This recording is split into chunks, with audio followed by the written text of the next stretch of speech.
Well, surprise, surprise. Donald Trump is, in fact, in the Epstein files. All over them, in fact. This according to new reporting from the Wall Street Journal. You know, this is the second story, hopefully in a long series of stories by the Wall Street Journal, exposing Donald Trump and his involvement with Jeffrey Epstein. You know, something is changing. It certainly feels like. We knew that Donald Trump was in the Epstein files. We didn't know for a fact. We do now. And you know, this piece of shit will always tell you the truth by what he lies about, by what he attempts to deny, from what he tries so desperately to change the subject from.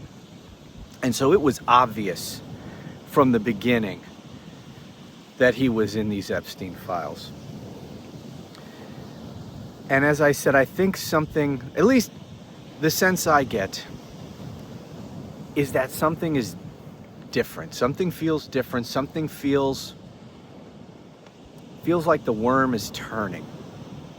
Now that might just be my hope. Certainly my hope. I want this disastrous nightmare to be over. I want this piece of shit criminal to get the justice he deserves. I don't know that he ever will, because what he deserves is to spend the rest of his life in prison. I don't know if we'll ever get there, although I'm not completely giving up hope of that either.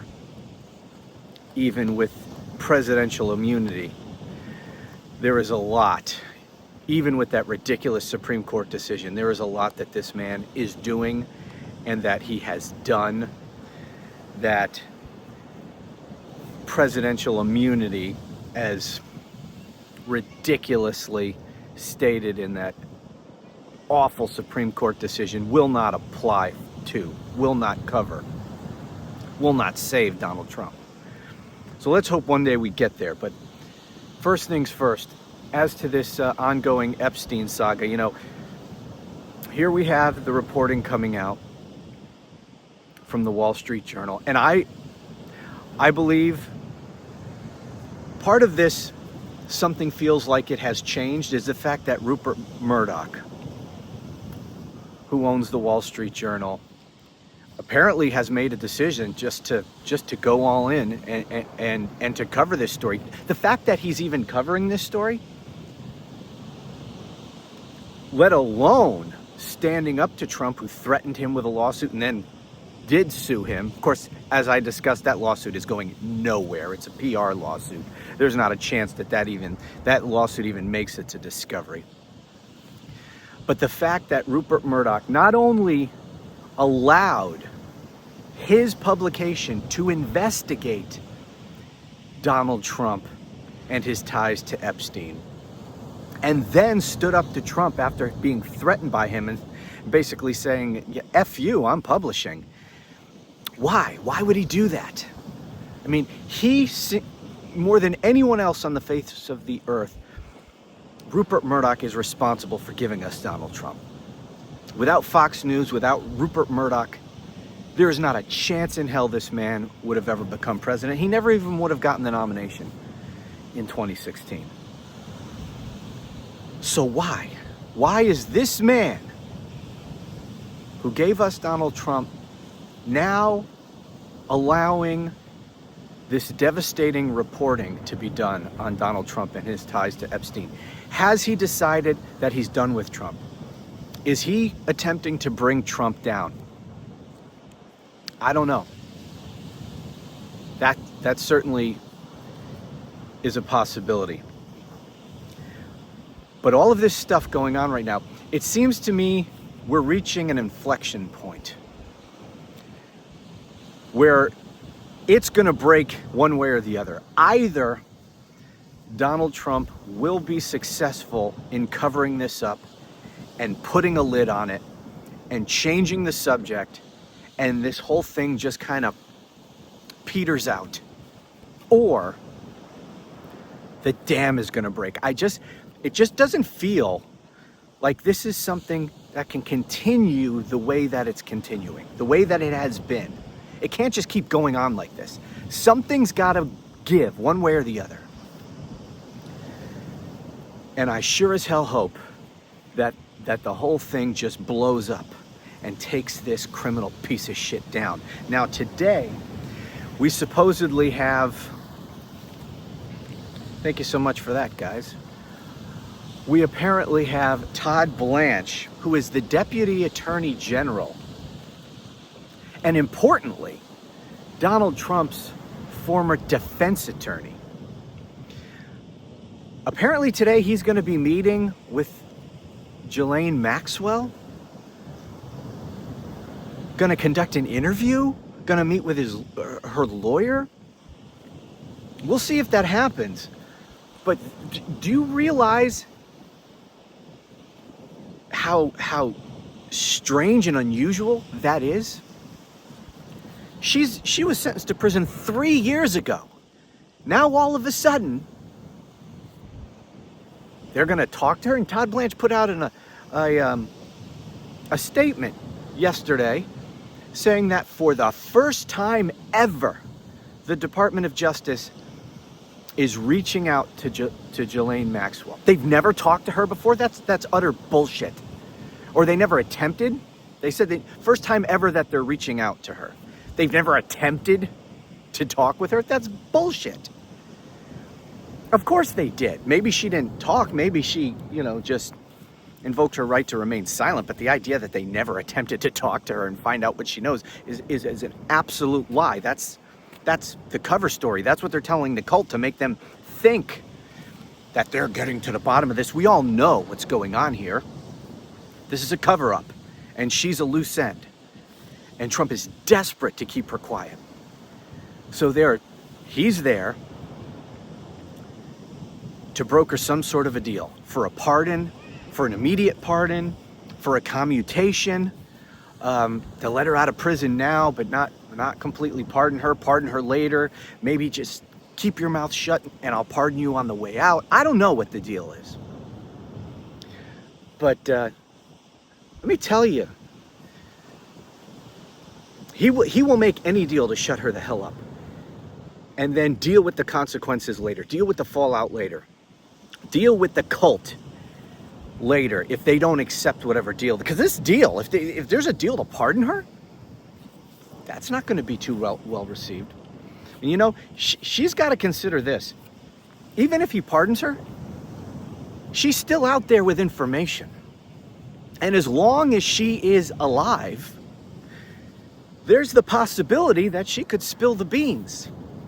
And by the way, a non-disclosure agreement, which I'm sure he would try to engineer, that's going to have no legal merit whatsoever. This isn't a civil lawsuit where you can have a non-disclosure agreement as part of a settlement. That's not how this works.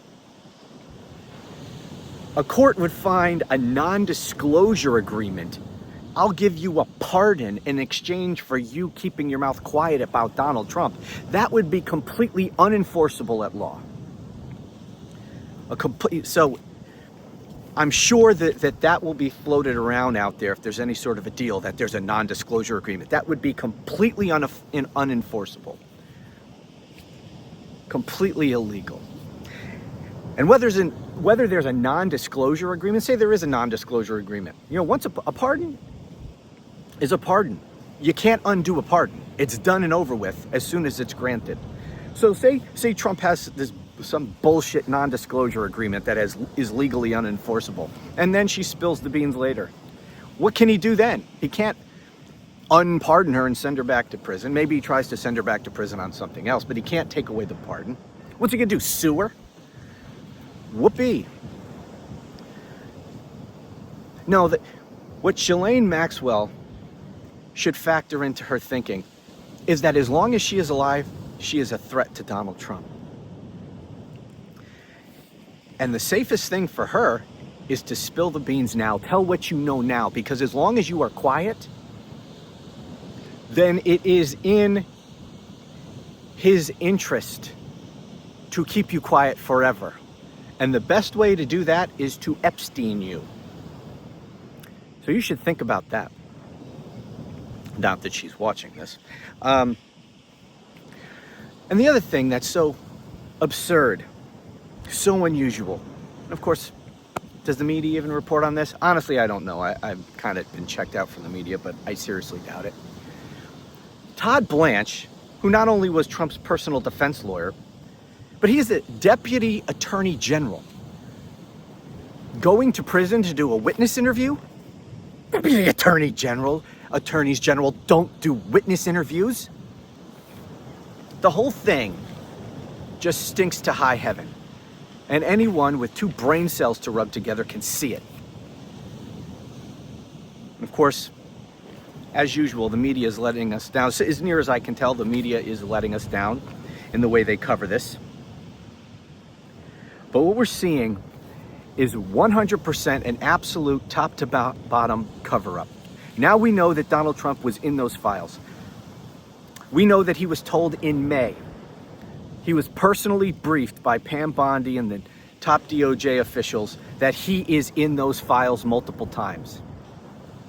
And it was just days after that we come out, we get this unsigned memo from the DOJ saying there's nothing to see here. We're not going to be releasing any more information, no more files. There's nothing to see. We looked into it. Jeffrey Epstein killed himself. There was no conspiracy, and there's no further information to come. That's what blew this whole thing wide open. It came right after the DOJ told Donald Trump that he was in those files, and he immediately ordered the cover-up. So we get this memo saying there's nothing to see here, and they order this immediate freaking government-wide review to flag every reference to Donald Trump that can be found anywhere in those files. A government-wide cover-up for one man, to cover up one man, Donald Trump, and his connection to Jeffrey Epstein and everything that he might have done in connection with Jeffrey Epstein and the crimes that man committed. Thousands of man-hours put into covering up Donald Trump. This alone should bring Donald Trump down and lead to his impeachment and removal from office and hopefully his prosecution. Now, I understand that with these friggin' Republicans in Congress, at least they're still not there yet and don't, probably never will get to the point of impeachment and removal, or will they? If this thing blows up and Donald Trump is implicated, that's pretty damn bad. Think about the crimes that Jeffrey Epstein committed. If Donald Trump did similar things, if we're going to talk about things that could change the Republican Party's mind to impeach and remove him from office, maybe that would do it. We already have Donald Trump losing support among his base over this issue. At some point, will they wake the hell up and realize it's in our long-term best interest as a political party and for our own personal re-election interests to impeach and remove him from office? You're not going to make a Democrat president. J.D. Vance will become president. And we'll have to deal with that friggin' disaster. But for Republicans, don't you think that would be preferable than continuing to defend this criminal piece of shit? Get rid of him and move on with J.D. Vance. Maybe at some point in time, if this thing blows wide open, that will be their thinking. That should be their thinking. And the only reason they haven't reached that conclusion earlier, and probably many of them have, but it's because Donald Trump has commanded undying loyalty of the cult. But this issue is already causing him problems with his cult. Did you see the QAnon shaman? What was his name? Chemsley? I don't remember his name. The guy with the friggin' bull horns. He's turned on Trump now. He's what does he call calling him a total fraud, I believe he is. So when you lose the QAnon shaman who went to prison for you, who attacked the Capitol and went to prison for you, and you pardoned him, and he is abandoning you and calling you a fraud, this could be the thing that does it, that causes the cult to wake the hell up and abandon him. And as soon as the cult leaves him, this Republican Party, the politicians will turn on him in a heartbeat. So many of them friggin' hate Donald Trump. They would love to see him in prison. They can't say that. They got to kiss his ass publicly to cater to the cult. But the second they smell blood in the water and the cult turns on him, they will cut him loose. Maybe this is the thing that does it. And let me tell you, whether it does or it doesn't, Democrats need to push this issue. And if they take back one or both houses of Congress in the midterms, which they should at the very least take back the House in a big way. And I think they can get both houses. They better be all over this. They will have the power of subpoena. They will have the power to compel the production of evidence. They can put these people under oath. That's all they should be doing.